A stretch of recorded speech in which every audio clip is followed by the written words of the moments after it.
deepest kind of love, to the sweetest kind of life. Get ready, my soul. Get ready, my soul, 'cause I'm dialing in. Get ready, my soul, 'cause I'm dialing in to the deepest kind of love, to the sweetest kind of life. Get ready, my soul. Here we go, keep it going. Get ready, my soul, 'cause I'm dialing in. Get ready, my soul, 'cause I'm dialing in to the deepest kind of love, to the sweetest kind of life. Get ready, my soul. Get ready, my soul. Get ready, my soul.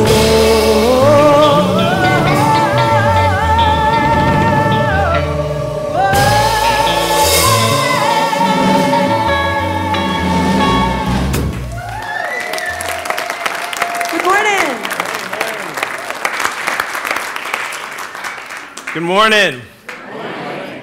Are your souls ready? I hope the rest of you is too, because souls are always ready. You are too. Please stand, and if you're comfortable, take the hand of the person next to you. Let's ground ourselves in this moment, open our hearts for this time of spiritual celebration, spiritual community as we sing together.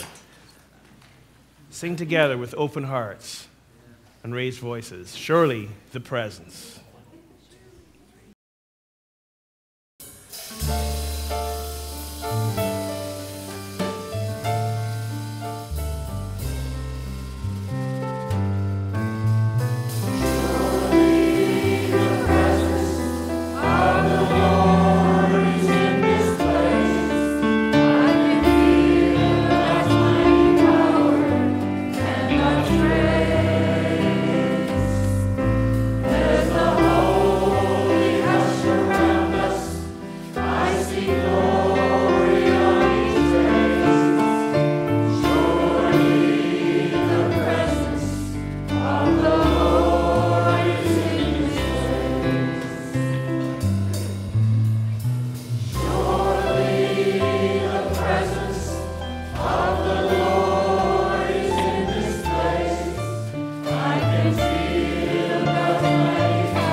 Let us pray, and surely the presence of the Lord is in this place because you are in this place. You are the hearts, the minds, the hands, the feet, the voices, the faces, the very expression of the one power in the one presence we call God. You are the divine made real. And in making the divine real, we come together as spiritual community to celebrate that. To celebrate that in love and in joy. And even though the sky outside may be dark and gloomy, in here, it is bright. It is fun. It is the experience of joy. And for that, I am so grateful that you are here. And so it is, and so we let it be. Amen. Amen.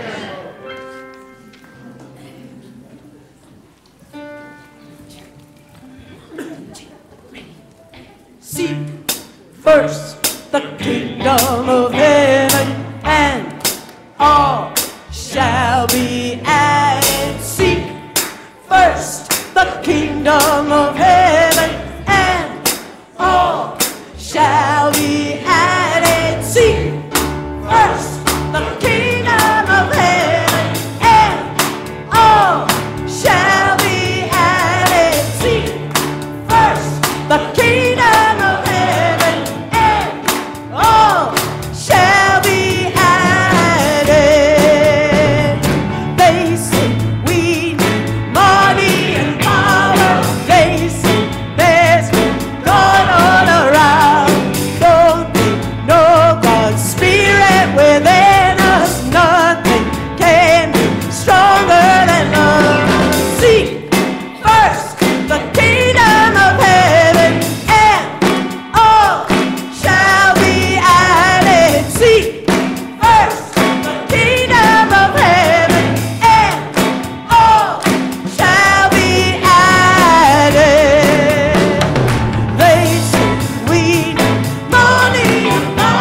Good morning. I was in deep meditation.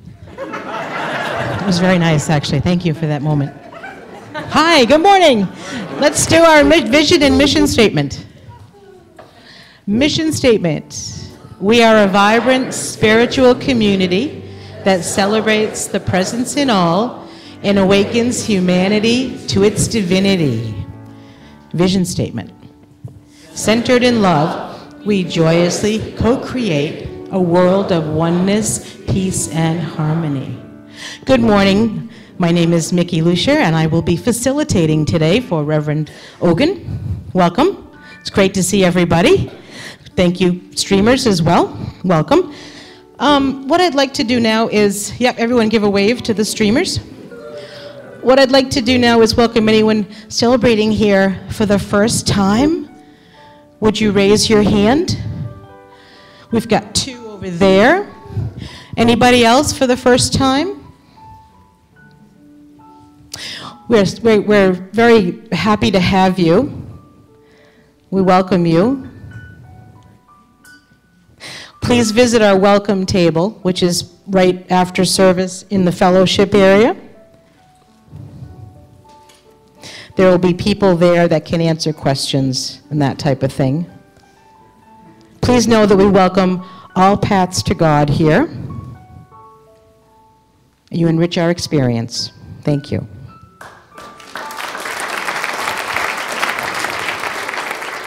Now I'd like to welcome up Carol Walrzak for our celebrations. I stand in the presence. Okay, our artist of the month today is Lisah Plumley Zimpfer. She's not able to be at service, but she will be in hospitality afterwards. Let me just tell you a little bit about her.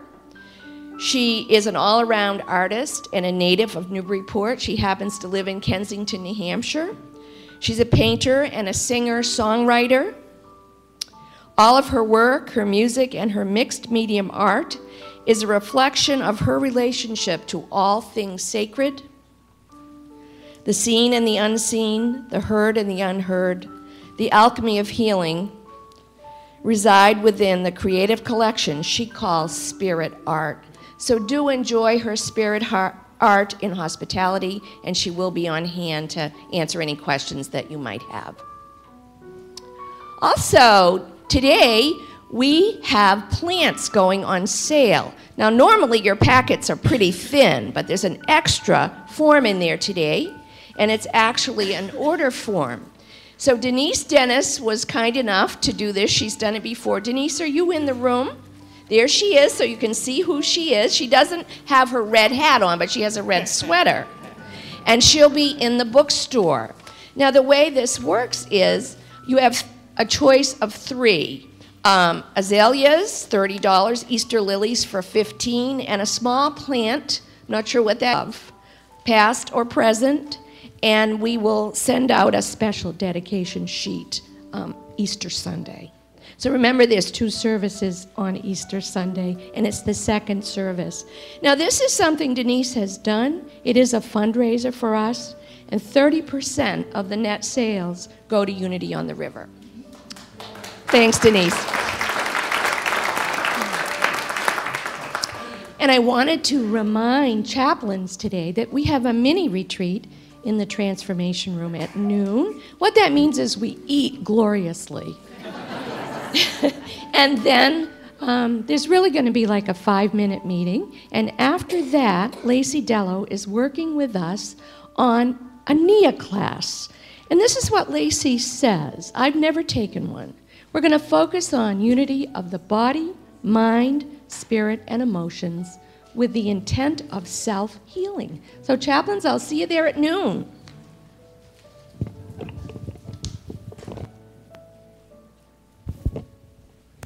Thank you, Carol. And now it's that time where we stand and greet each other. Handshake or a hug, whatever you feel comfortable, when we see the Christ in each other.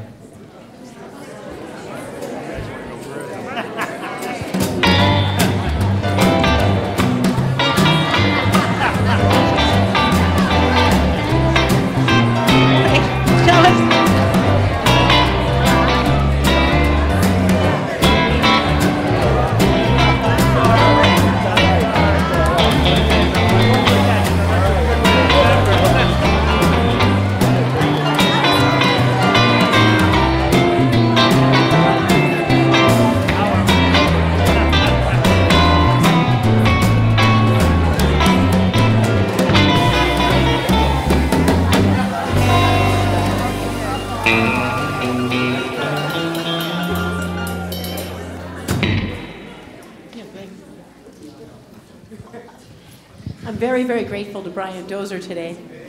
Because, well, truthfully, I'm always grateful for Brian Dozer, is the truth of that.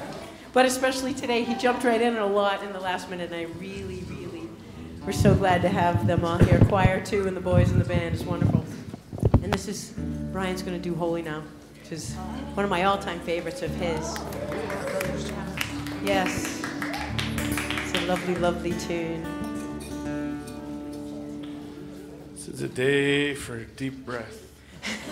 I'll just take one. Let's take a deep breath together. There it Thank you. is. I needed that.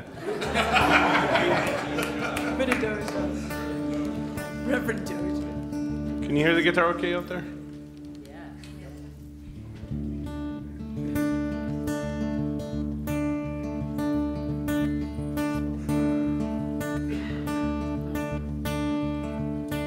When I was a boy each week, Sundays we would go to church and pay attention to the priest. And he would read the holy word and consecrate the holy bread. And everyone would kneel and bow.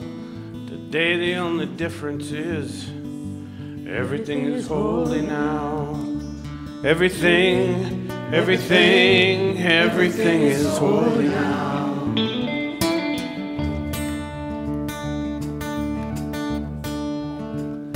When I was in Sunday school, we would read about the time Moses split the sea in two and Jesus made the water wine. And I remember feeling sad that miracles don't happen still. Now I can't keep track, 'cause everything's a miracle. Everything's a miracle. Wine from water is not so small, but an even better magic trick is anything is here at all. So the challenging thing becomes not to look for miracles, but finding where there isn't one. When holy water was rare at best, barely wet my fingertips. Now I have to hold my breath like I'm swimming in a sea of it. Used to be a world half there, having second-rate hand-me-down. But now I walk with a reverent air, 'cause everything is holy now. Take a key.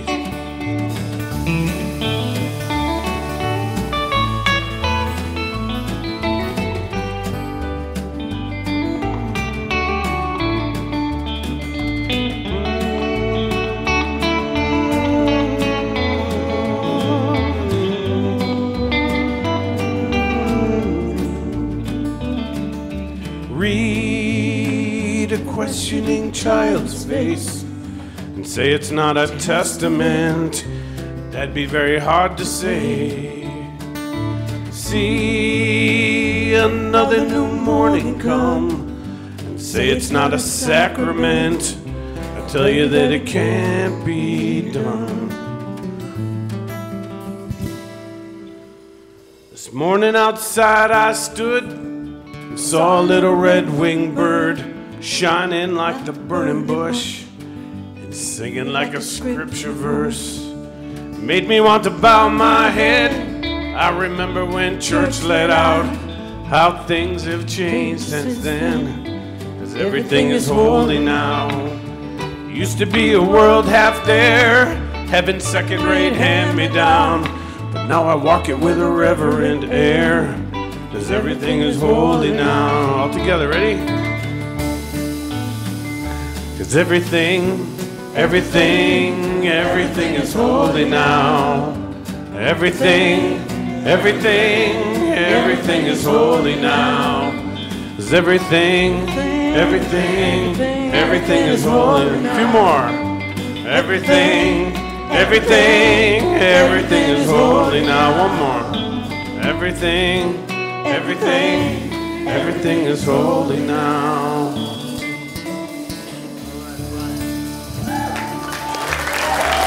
Brian Tozer.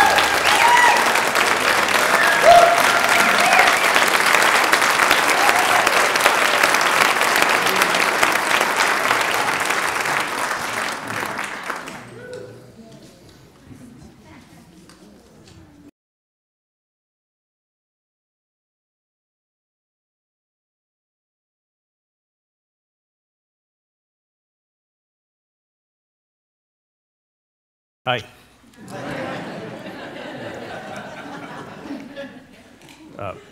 Don't remember if I introduced myself at the beginning of the service. I'm Rev Ogun Holder, your senior minister. Somebody once asked me, you know, you don't have to say that every Sunday. We know who you are. And I said, well, you know, not everybody does. You know, my hope, and I'm pleasantly always rewarded, is that there are always new folk here every Sunday morning. And plus, I take a page out of one of my heroes' books, Jon Stewart on The Daily Show. And every night, he's done this show for how many decades? And every night he starts the show by saying, good night, I'm Jon Stewart. So, good morning, I'm Jon Stewart. No, not Jon Stewart. Thank you for being here today, and we are still going through our time of Lent. Remember, we've been talking about Lent as a time of intentional spiritual deepening. Last time I was here and I spoke to you, we talked about the process of surrendering, and not so much focusing on Lent as that traditional time of, you know, just giving stuff up for the sake of giving stuff up. It reminds me of a story of this guy whose name was John, and he moved to a new neighborhood. And he didn't notice at the time, you know, but the neighborhood was predominantly Catholic. So, you know, Lent rolls around, and it's the first Friday in Lent, and all the folks are sitting down to dinner, and they're cranking open their tins of tuna fish because it's Lent, so, you know, we give up. So they're sitting down eating their tuna fish, and all of a sudden, the smell of exquisitely seasoned grilled meat wafts through the air. And they're like, well, what is that? What's going on? And they look out, and there's John in front of his grill, you know, just tossing around a big old fat steak. And, you know, the next Friday, the same thing happens. They're sitting down with their tuna, and out comes a saddle steak, and it's driving them crazy. So, you know, a bunch of guys get together and say, we're going to go, you know, have a conversation with John about this. So they walk over to John's house, and they simply explain, you know, we're predominantly Catholic, and during Lent on Fridays, you know, this is how we honor our tradition and our faith and our belief about giving stuff up. And, you know, the smell's not helping, you know, with the steak and stuff. And they really share with John from an authentic place about what their faith means to them. And John, who, you know, he grew up Baptist, but he hadn't been in church for a while, missed spiritual community, and he's so moved by their tales that he converts to Catholicism. So they take him down to the church, and he sees the priest, and the priest sprinkles him with some water and says, you know, you were born Baptist, you were raised Baptist, but now you're a Catholic, and everyone's all happy and celebrating. Next Friday rolls around, they sit down, cracking open the tins of tuna, and the smell of grilled meat still wafts through the air. And they're like, wait, what's happening? I thought we took care of this. So they go over to John's again to find out what's going on. And there's John standing over his grill with some water, sprinkling the steak. You were born a cow, you were raised a cow, now you're a fish.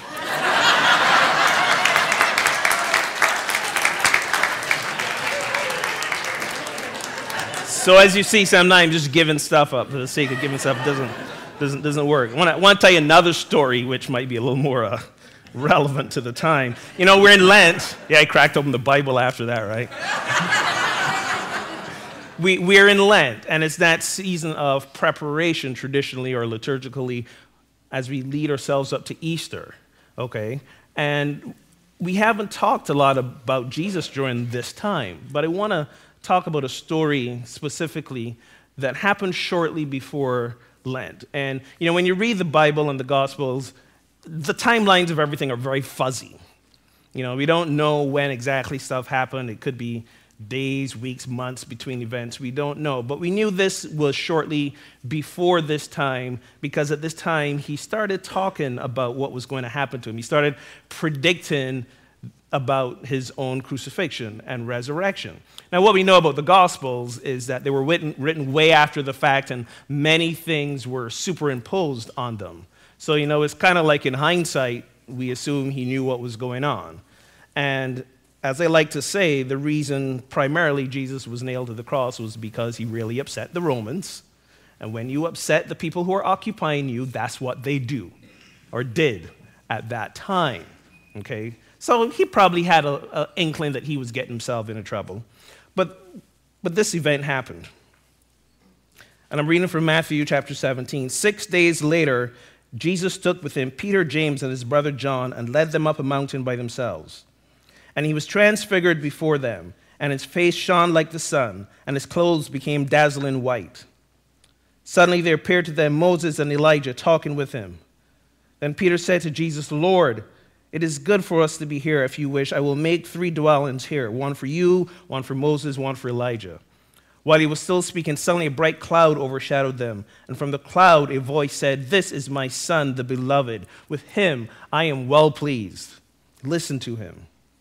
When the disciples heard this, they fell to the ground and were overcome by fear. But Jesus came and touched them, saying, "Get up and do not be afraid." And when they looked up, they saw no one except Jesus himself alone. So, as you know, in Unity, our approach to the Bible is not a literal one. We do not read the Bible literally as these events actually happened as it did. Maybe they did, maybe they didn't. In Unity, it doesn't matter. In Unity, we look at the Bible and interpret it metaphysically. And that simply means that each of these names of peoples, these terms, these places in the Bible have some deep, significant, spiritual, symbolic meaning. A deep, significant, symbolic, spiritual meaning.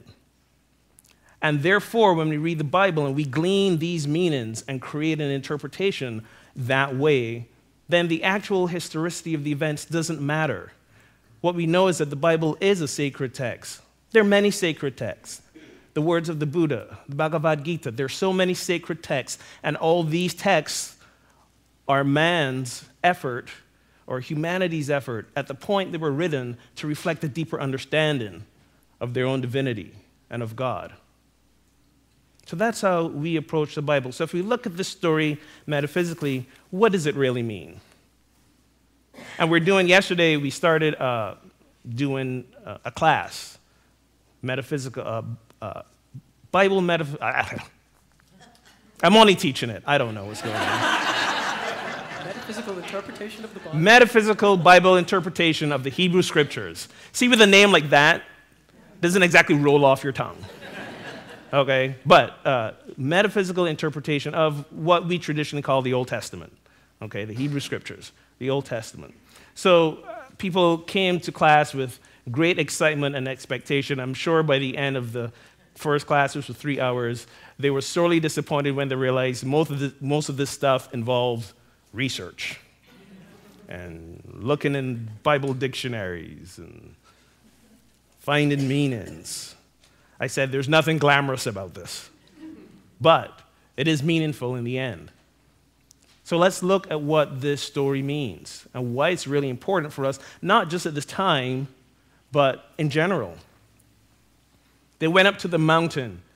When we look at the metaphysical meaning of the mountain, what it says to us is that we have elevated our consciousness. We've elevated our consciousness. We've raised our point of view from what's going on here on the earthly plane and the circumstances and the situations that may cause us trauma or distress, or even joy. We raise our point of view from that to a spiritual one. I prefer the term expand. Expand our consciousness. Because raising gives a whole up and down, good and bad kind of thing. I like expand, because expand incorporates all of the above. So let's look at it that way. We're expanding our view, expanding our consciousness to remember that no matter what's going on in front of us, there's a bigger, deeper picture at play. There's a divine truth beneath it all. These divine truths, we kind of call our 5 principles here in Unity, but there are other divine truths as well. So that's what the mountain means. Okay, so Jesus, He went up to the mountain. Jesus represents that innate spiritual divine consciousness that all of us are at our core. And he took with him Peter, James, and John. Peter, the disciple, the first disciple that Jesus called. Peter represents that spiritual power of faith that we all have. And we talk about having faith as a deeper belief, but in unity, we look at that divine essence of who we are as having these 12 powers, these faculties, if you will. You know, the co-founders of Unity, Charles and Myrtle Fillmore, this was one of their unique contributions to our theological discussion, the 12 powers, the 12 facets, the 12 faculties, the 12 innate qualities of who we are, and one of them is faith. Faith, the ability to see it right. Not necessarily set it right, but to see it rightly. As we know from our third basic principle, when we start to see things rightly, our experience of it changes. Not necessarily the thing itself, but our experience of it. So an experience that we may show up to and we become suddenly sad, angry, dismayed, because we see it differently, we may turn up with humility, with gratitude, with an open heart. And when we do that, does not our experience change? And when our experience of a thing changes, the entire experience of the thing changes. And we become an influencer of the situation. That's the power of faith. We have Peter. We also have James. James is the spiritual power of judgment. Now, judgment is like one of these like bad words in Unity. You know, it gets a bad rap. We can't stand in judgment of anything. Judge not lest ye be judged. Bad judge. Okay? Judgment in this case, we're going to swap it out for another word. You know, because sometimes we say, oh, you can hear that word and just give it another meaning. Yeah, that doesn't work for me. I need a whole new word. Okay? So judgment, let's call it discernment. Discernment, that ability to ask the deep question, what is mine to do, and allow divine inspiration to lead us into the answer of it. Let me unpack that again.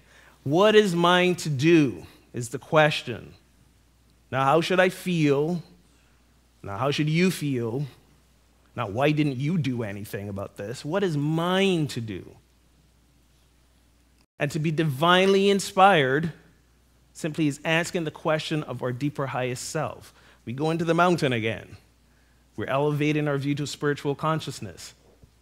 What is mine to do? Let the divine inspiration lead us into it. Again, we are being led into it. We always have a choice. But when we are led into a situation, we find ourselves in the situation that is the best for us. We don't got to think about it. We just need to be led into it. Spiritual discernment. It's one of the greatest tools that we have as divine beings. We don't have to know. We don't have to figure it out. We discern. And then we move with faith when we are clear about what is ours to do. That's why we got faith, that's why we got Peter, that's why we got James. And finally, we have John. John, described in the Bible as the disciple that Jesus loved the most. John represents our spiritual power of love. Not the emotional, conditional love that comes and goes with the wind. No, a deeper divine love. A deeper divine openness. A deeper divine realization that we are all one. We are all connected. That what I do to myself, I do to you, and what I do to you, I do to myself. There is no separation between us. That is the deepest level of divine love, divine compassion. So we know that when we ask the question, what is ours to do, and we step out in faith, we also step out with that divine love being the undercurrent of everything. So Jesus took Peter, James, and John. And while they were there, so while the faith that we stepped out in, with the discernment, and with the open-hearted love, while we stepped into those and we raised our consciousness, while they were up on the mountain, suddenly appeared Moses and Elijah. I don't know if you're familiar with these people, Moses and Elijah. Moses, you might know. Moses, the guy who got lost in the desert for 40 years. That led the people out. And Elijah was like hardcore prophet of the Old Testament. He did some crazy stuff to demonstrate God's power in his time. One of the most pivotal stories was when he basically went up against an entire kingdom and challenged them to a show-off, a showdown. And these were people who at the time worshipped a god named Baal, the fire god, I think. And he said, we're going to build 2 altars, and you call on Baal to set your altar on fire, and I'm going to call on my God to set my altar on fire, and whoever altars on fire wins. It was all about, the showdown. They would have had some great, reality game TV shows back then. If there was TV, it would have been awesome. So they build the altars, and they call on the thing, and nothing happens with theirs. And then Elijah built his altar, and he says, you know what? I'm going to even make it harder on myself. Fill my altar with water. And fill his altar with water. He says a prayer. Down comes the fire. Boosh, burns up everything. Yay, God wins. And then everybody else gets upset, and Elijah has to go run for his life. Moral of the story is, if you're going to win, don't show off. Kind of deal. And Elijah, he was a little sneaky because I remember now, Baal wasn't a fire god. Baal was a god associated with rain. So, you challenge a rain god to a fire duel. That's kind of cheating. That's kind of just a little shady, Elijah was. But that's not the point. Elijah was also the person who, while he was hiding, was the one who said, I don't hear God in the storm and the hurricane. I hear God in the still small voice. Yeah, that was Elijah. So we got Moses and Elijah. Okay, Moses represents the idea of drawing things out. If you know Moses' backstory, it was at a time when they were in Egypt and all the firstborn were commanded to be killed, and Moses' mother hid him in a little basket, stuck him in the river. He got stuck in some reeds, and then the Pharaoh's daughter found him and drew him out of the water, picked him up, and he was raised in Pharaoh's palace. So Moses is to draw out, and specifically drawing out good from adversity. That's what Moses represents. And Elijah is basically another name for our spiritual self. The I am. Elijah represents the I am. So here we go. We've raised our consciousness in faith and love with spiritual discernment. And what happens? We find ourselves in a place where we realize the good that we can draw out from the adversity. And we get in touch with our deepest I am, the spiritual self of us. That's kind of what that whole story is saying to us. We step out in faith, in love, opening up to asking ourselves what is ours to do, raising our consciousness beyond the circumstances. And we find ourselves in a place where we can see the good that is going to be drawn out from the adversity. We see our spiritual selves. Charles Fillmore says it so much better than I. So Charles Fillmore, a lot of his stuff he wrote in the early 1900s. So the language sometimes when you read Charles Fillmore is a little dense, a little archaic. But this is his writing about what transfiguration means. And it's beautiful. It still gives me goosebumps when I read it. When we lift up our faculties, our powers, we behold, we behold spiritual reality, and we see the body as it is in truth, refined and vitalized in every cell, quickened and harmonized in every function, transformed into a body of living, luminiferous energy. I had to look that word up. Luminiferous, shining, illumined, beautiful, strong, whole, young, eternal, incorruptible, a true center of divine energy. That's what transfiguration means. I'm going to read that again. Let it sink in a little bit. When we lift up our faculties, our powers, we behold spiritual reality, and we see the body as it is in truth, refined and vitalized in every cell, quickened and harmonized in every function, transformed into a body of living, luminiferous energy, beautiful, strong, whole, young, eternal, incorruptible, a true center of divine energy. True center of divine energy. In unity, when we speak of Jesus, we don't speak of Jesus as the great exception. We speak of Jesus as the great example. And just in this story, as Jesus went through a transfiguration experience, on a spiritual inner level, so do we. So can we. Transfigured into that luminiferous divine energy.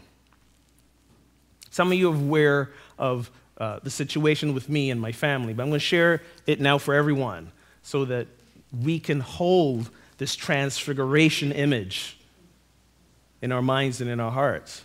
But a week after I started this job, my wife received a diagnosis.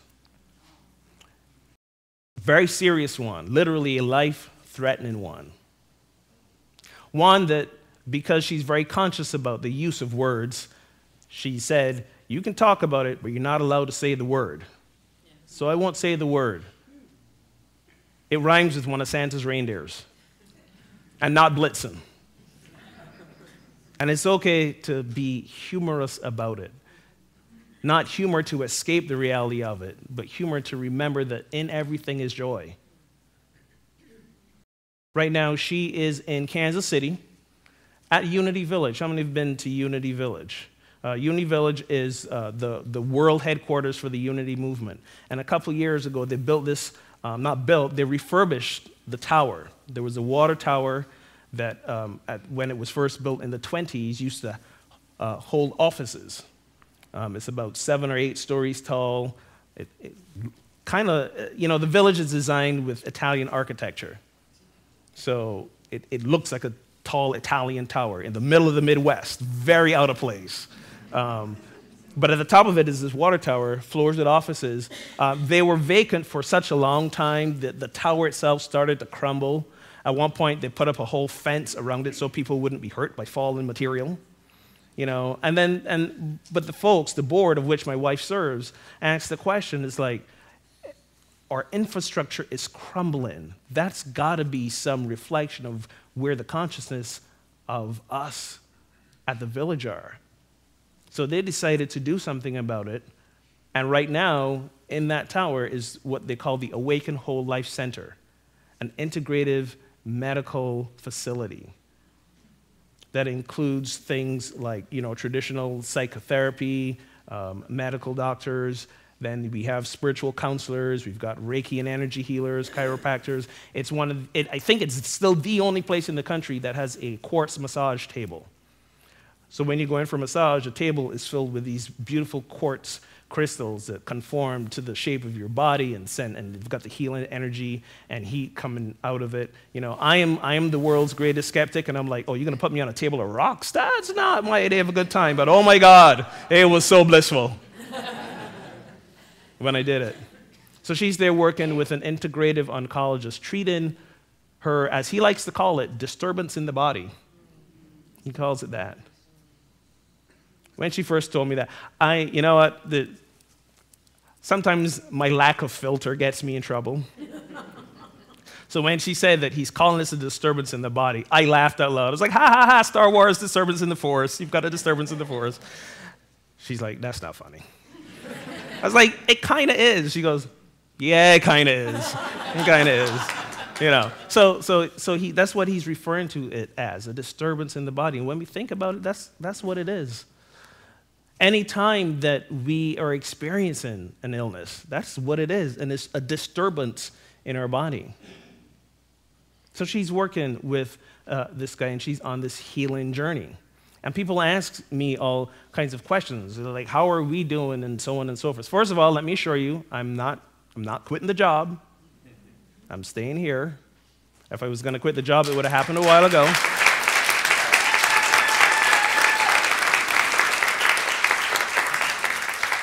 Y'all just clapping because we're still in the honeymoon phase. It's all right. It's okay. It's all right. I'll take it when I can get it. But when we first learned of this experience, we did what everyone else would do. We had a human reaction. We had a human reaction of shock, of horror, of sadness, of despair, of anger, of a sense of unfairness and injustice. We had our human reaction. Some days we still have the human reactions to this all.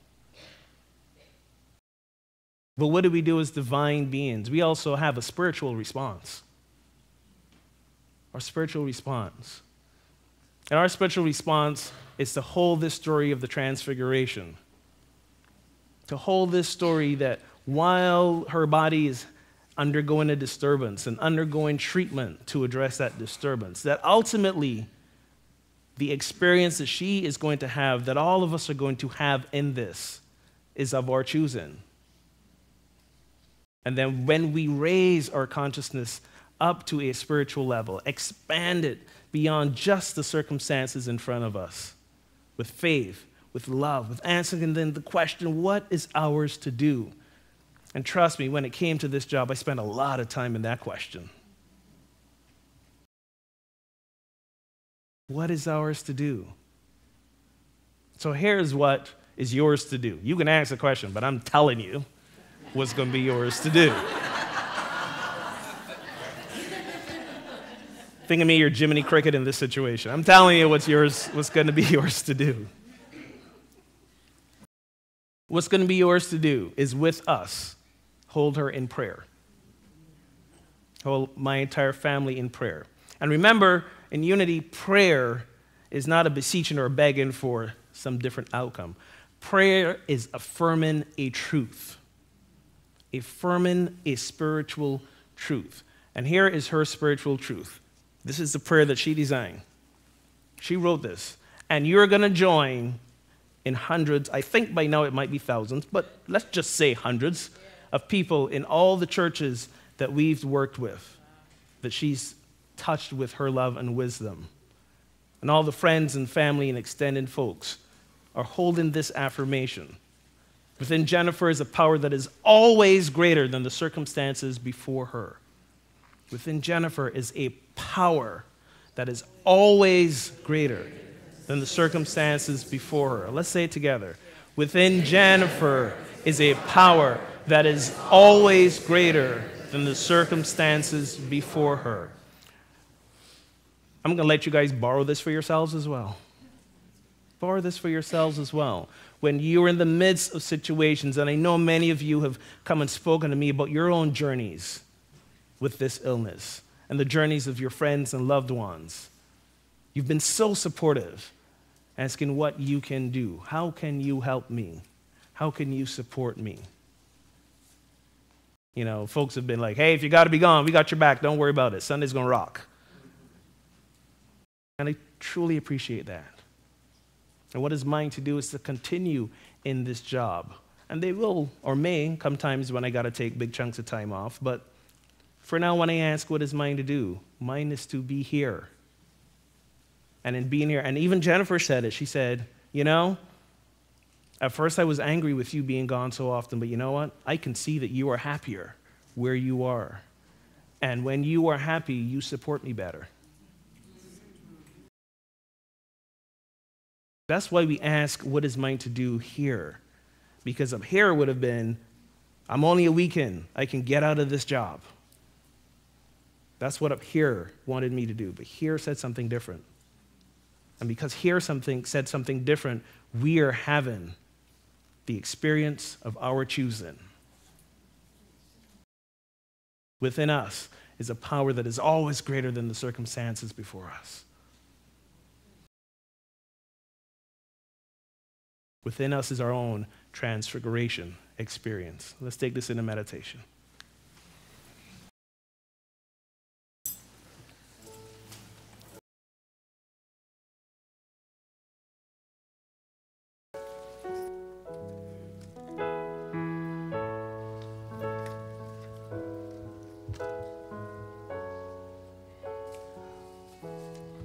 In this moment, in this place, I remember who I am, letting fear and worry fall away from me. I open my eyes and see there is only love. There is only love. Love that heals, love that sets me free. There is only love. So if you're comfortable, I invite you to close your eyes. Take a deep breath. Feeling the chair support you.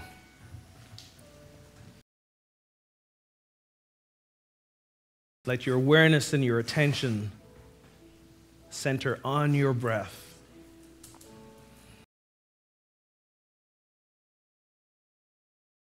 Let every thought, feeling, emotion right now simply be redirected to that flow of the breath.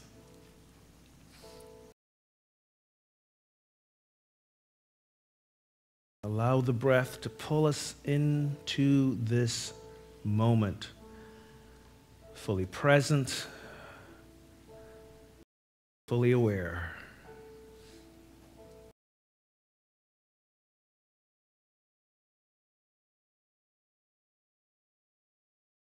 With each breath, we allow the heart space to open so that the divine energy of who we are may flow in and flow out, connecting with each other.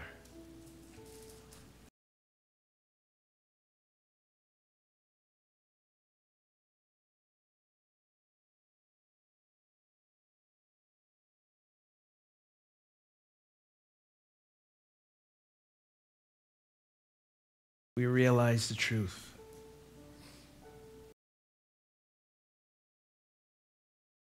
Within all of us is a power that is always greater than the circumstances before us. And we remove from this any expectations, any attachments to the circumstances.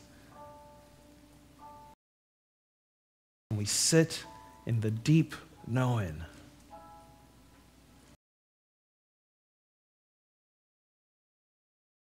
The deep knowing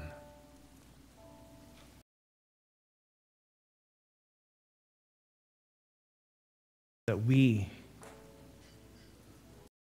are living luminiferous energy, beautiful, strong, whole, eternal, a true center of divinity. This is who we are. This is what we are.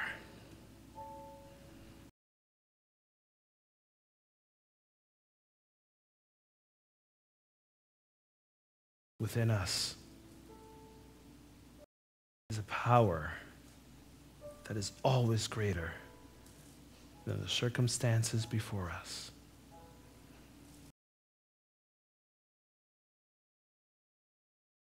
Take this truth into a few moments of silence.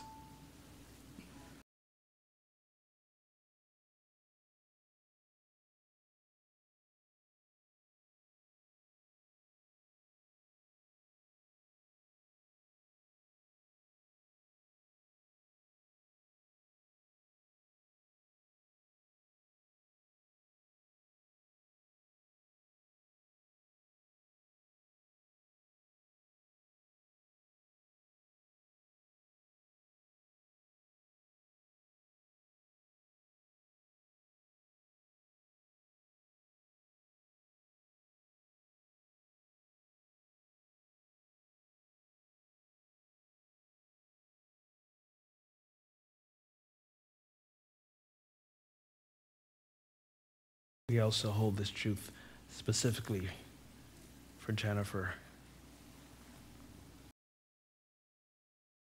So in your heart and in your mind, we affirm together within Jennifer is a power that is always greater than the circumstances before her.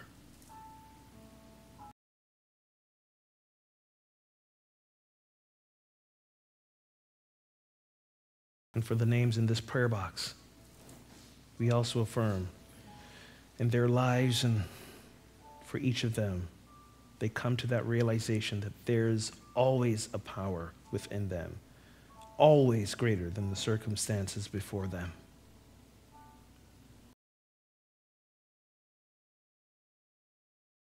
And if there's anyone for whom you wish that intention as well, I invite you to gently say their names out loud.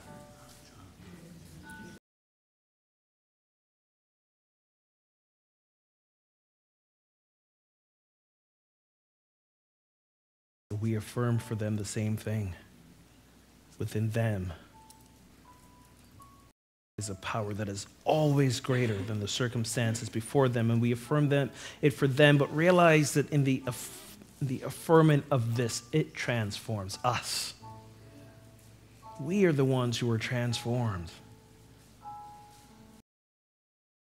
Because then we release the attachment to fix it and set it right. We see the deeper divine truth. That love is eternal. We are love, and so we are eternal. There is only love. When I lose myself,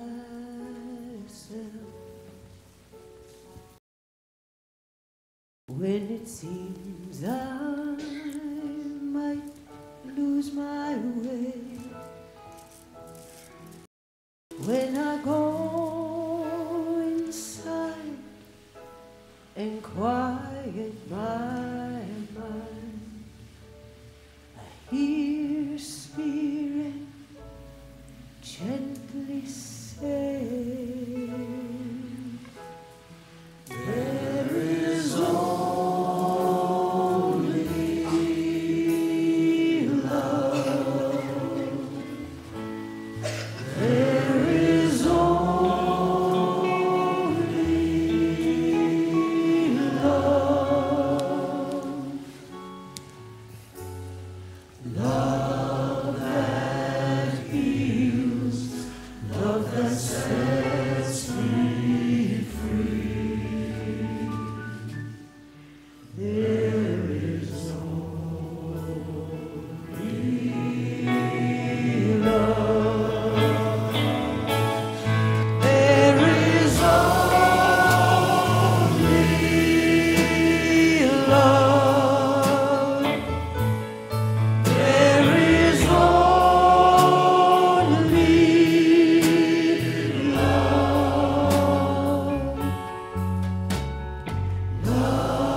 So this time, we have the opportunity to share that love in the form of your tithes and love offerings.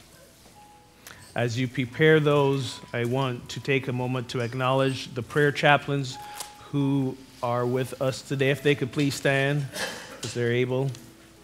Our prayer chaplains are here in the corners, not just holding the spiritual energy of the service, but they're available to pray with you after service, prayers of concerns and prayers of celebration as well. And we thank them for their service. And while you are preparing your love offerings, I do want to send out an invitation.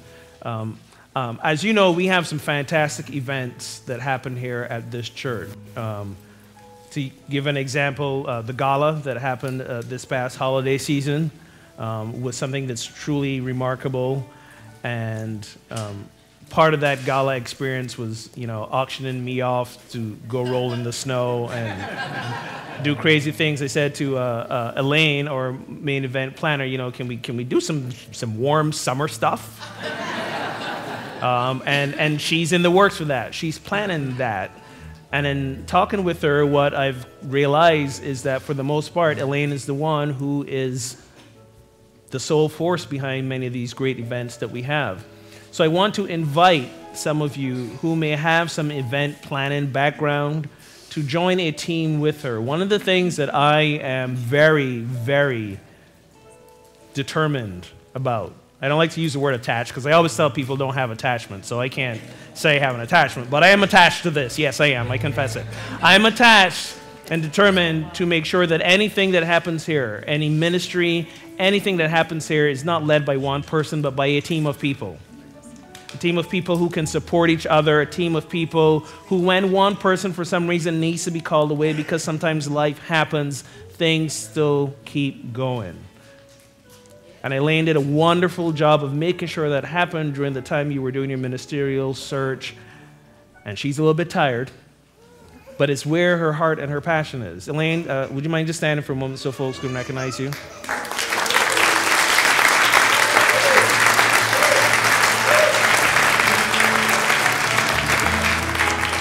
Elaine also serves on our board of trustees. So I would like, again, please, I don't like to leverage myself, but do it for me, please. If you have some event planning background or you are interested in doing that, please connect with Elaine. I know there's some of you who are already doing a lot here at the spiritual community. Please think twice before adding something else to your plate. So those of you who've been looking for a way to step in, do it for me. No, don't do it for me. Do it. Do it because in doing so, we are creating greater spiritual community together. We are having fun together. Because spiritual transformation is serious business, but it can be fun as well. And both take planning. Both take planning and a high standard of excellence. So connect with Elaine while you do that. So, thank you. Thank you for considering that. Thank you for asking if it is yours to do. See what I did there? Back to my top? Okay. Excellent. Let us bless our tithes and offerings. Together, divine love, as me, blesses and multiplies all that I am, all that I have, all that I give, and all that I receive. All right, and as we pass the baskets, we have a special share today by Linda. Linda Hawk, are you here? Where's Linda? Linda? Oh, come on up, Linda.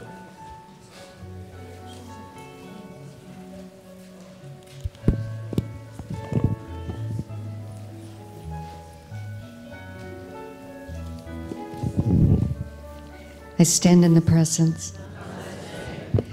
Well, I'm here to share with you an experience of chaplain training, which is open now to anyone who's feeling called in their hearts to participate in. So if there's someone who has thought about it and you're maybe on the fence but you're not sure of whether or not you want to proceed, what I would like to share with you is how it has affected my life.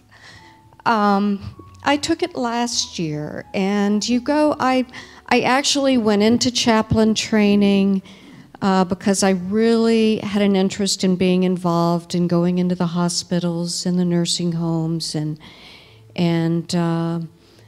just being in the presence of those that maybe at that time were not feeling like they were in a very good place, and bringing them some peace and comfort. And going in, it's sort of what Reverend Hogan was saying about saying this prayer, that there is also a spiritual transformation for us, for ourselves. Reading The Untethered Soul and listening to the CD in my car that I listened to over and over and over again. And in a very busy life, taking that time to go inside and just be still and be quiet. There's a place in my heart that the love is always flowing. And when you step into chaplain training, you're there with all of these beautiful spirits who, through this entire process, are sitting with you with the opportunity to go to that place in your heart where the love is always flowing. Praying for you, you're praying for them, and as you're praying for them, you're going into that place. As we said in the sanctuary on Sundays in the Four Corners, and we pray with other people, not only are we helping to take them at that time maybe into that place where that love is always flowing, that maybe the answers that were there but they weren't hearing at that time can come to them, but the blessing, the transformation for the chaplains themselves is that they also are going into that place where that love is flowing.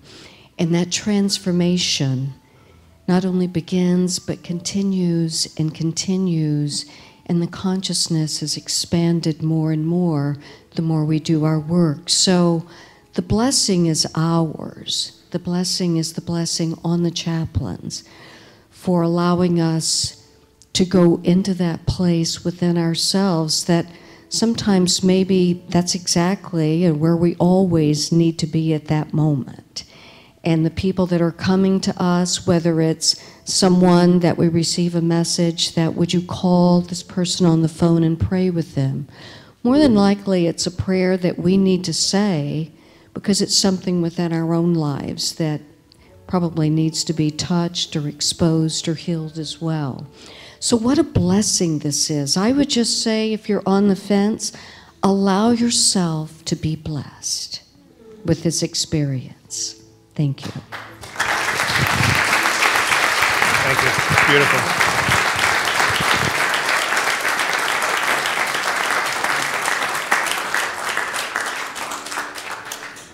Lots of opportunities to ask, what is yours to do? We take a moment to bless these offerings with open hearts and great gratitude for the abundance and the prosperity of those who sit here and beyond, knowing that all these gifts that come in go towards continuing building the space, the infrastructure, the experience of spiritual community, the center of joy and celebration that we love. And so it is, and so we let it be. Amen. All right, what's happening now? Carol, there you go. Okay. Oh, by the way, so if you are moved to seek more information about becoming a prayer chaplain, Carol here is our head prayer chaplain. So you can speak to Carol, or you can speak to any of the chaplains who stood earlier today. Thank you. So we have more announcements for you. We do have a Wednesday Samadhi service. We hope you'll join us with Rev Ogun. It's this week, the 18th, and every Wednesday at 7. Next Sunday, Reverend Denise DeSimone will be here speaking with us, and I know it's about love loves to love. She'll also be doing a sound healing workshop in the afternoon. There is a sign up in hospitality, or you can just come. She's great, and she'll give a great workshop. Our Neighbor's Table Easter baskets. As you know, we have Easter baskets here. The kids in Youth and Family are asking you to fill them with lots of goodies. But we have another opportunity. Christina Mariah, who heads up Youth and Family, is looking for volunteers. That's next Sunday to go with Renee Schneider to Our Neighbor's Table, our local food pantry, and help them stuff all the Easter baskets. What they do is they take goodies from everywhere and they even them out, and they do them for certain age groups. So I believe there's a sign up in hospitality for that. If not, just talk to Christina in Youth and Family. I also wanted to just share with you that our hospitality is a community event. And so we invite anybody here who has a last name to take part. So, for example, today is the third Sunday of the month, and if your name begins with M through R, then you're invited to bring in food. We do supplement with coffee and some things, but this is also in your program cover. So if you want to take a look at that and join in this community effort, we'd really appreciate it. Thank you.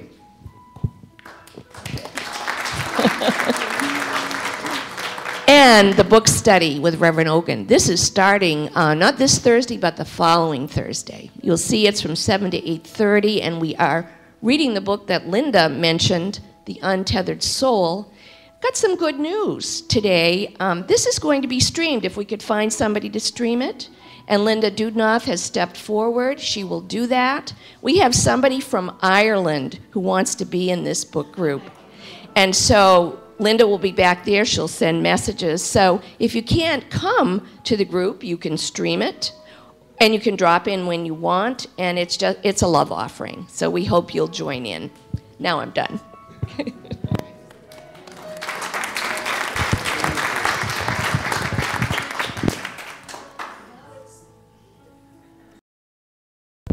Now it's that time in our service to be grateful. Be grateful for all the teams that we have that make the service happen, that make the community happen, that make this spiritual center what it is. As you can see, we have many teams. We have 2 slides, I think, full of teams to say thank you. Also want to say thank you to Maura Lynch and the music team.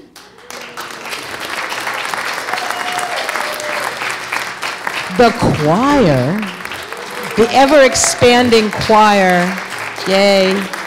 Brian, as always, thank you. Double duty, baby. Thank you, Reverend. Thank you for your sharing. Thank you for allowing us to pray. And now we're going to have Brian again, and he will be singing Open the Eyes to My Heart.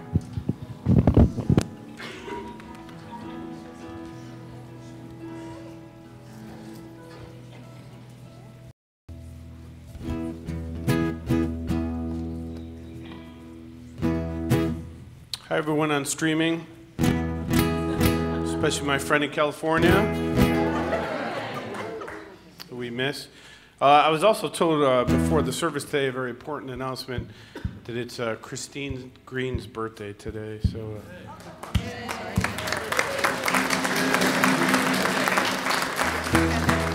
so if you see her in fellowship, she's mortified now.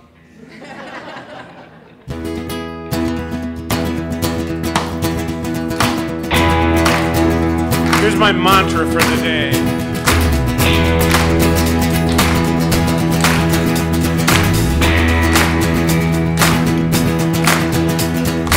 Open the eyes to my heart, Lord. Open the eyes to my heart. I want to see you. I want to see you. Open the eyes to my heart, Lord. Oh, open the eyes to my heart. I want to see you.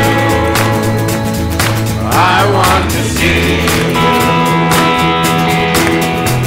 Open the eyes to my heart, Lord. Oh, open the eyes to my heart. I want to see you.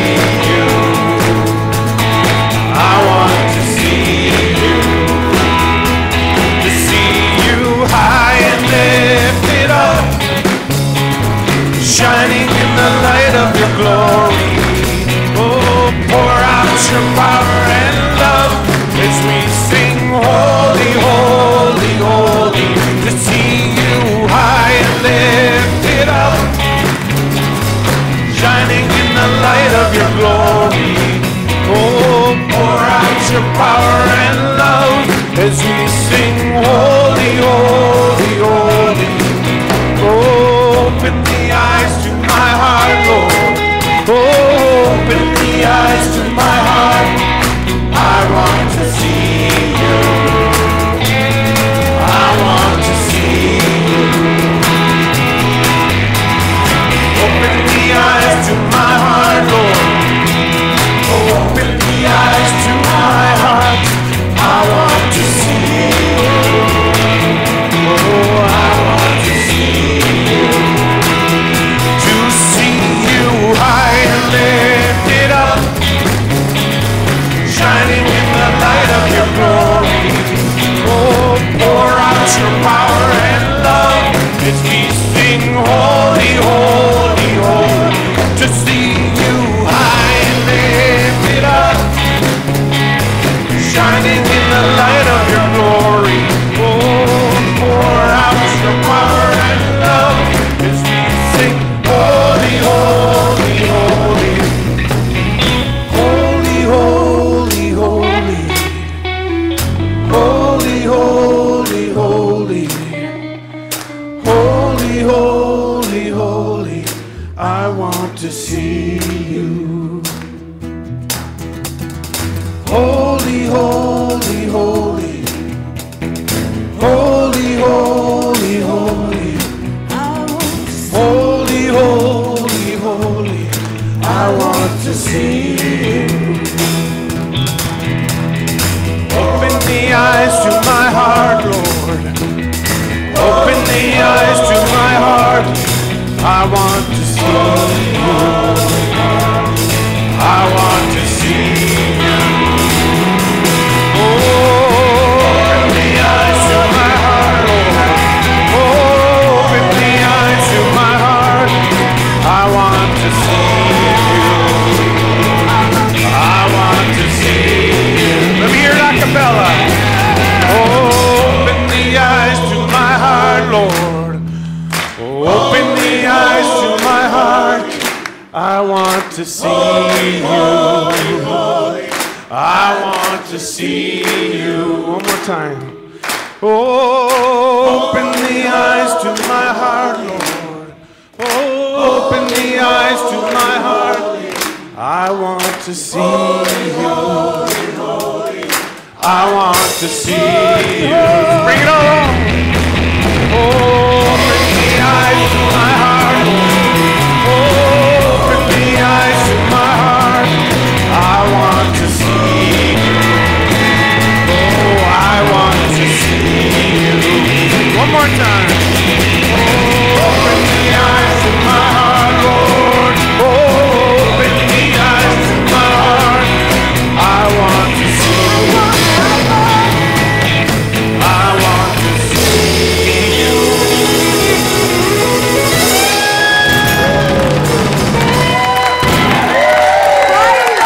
Namaste.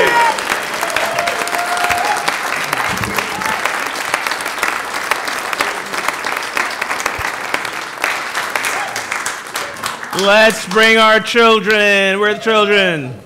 Here we go. 1, 2, 3.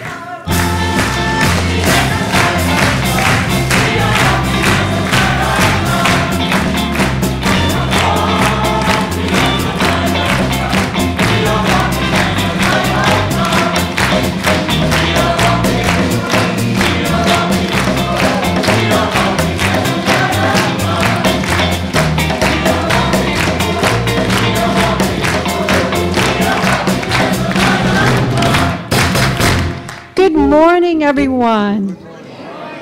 Wow, it was a busy day in Youth Ed today. We practiced for our pageant, and we heard a story, a lesson about Palm Sunday, and Jesus and followers coming into Jerusalem. The children learned that Jerusalem was a place of peace, and it is apropos that Jesus, the Prince of Peace, came into Jerusalem. They learned about Lent, and then we partied because we had to celebrate St. Patrick's Day. Woohoo! So we had a busy day of celebration. See? Still tired. And since they were all so good today, they all go to the prize box. So right after service, parents, the children are going to have prizes up here. Okay, thank you. Awesome. So as you can see, even our children are getting a dose of the metaphysical Bible interpretation. And they could probably say it better than I did during the talk just now, whatever. Please stand together as we hold hands and sing the peace sound. Let there be peace on earth. Who's coming back there with me? All right, let's go. We're going this way. Let's go this way.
Have a good week.